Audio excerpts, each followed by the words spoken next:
Hey eSparkers, how's it going? I'm Rocky, and today we're going to learn about how to ask and answer questions as we read.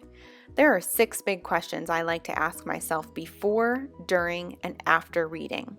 Those are who, what, when, where, why, and how. Why do you think it's important that we ask questions while we read? It's not like it's a test or something.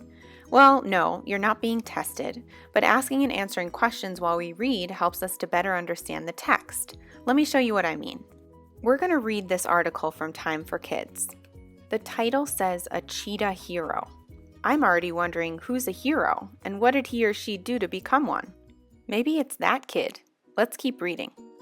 Joris Hutchinson, 11, has always loved cheetahs. He was upset to learn that the big cats might go extinct in his lifetime. Wow, that's sad. I love cheetahs. But what could this 11-year-old do to help? Let's find out. Joris asked his mom what he could do to help. They got in touch with a wildlife sanctuary in Namibia. That's in Africa.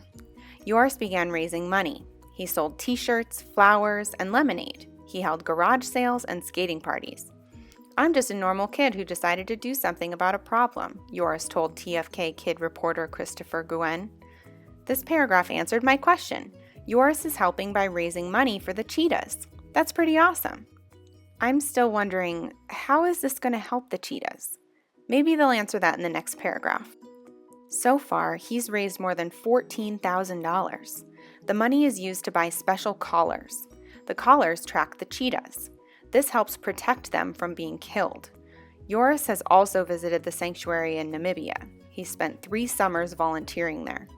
We need to raise awareness and tell people what's happening, Joris says. It needs to be stopped. Ah, okay. So raising money helps the cheetahs because he's able to buy collars that help protect them. See, asking and answering questions while reading is not only fun, but it helps us better understand the text as we're reading. Now it's your turn to try. I know you'll do great. Good luck on your quest and have fun eSparking.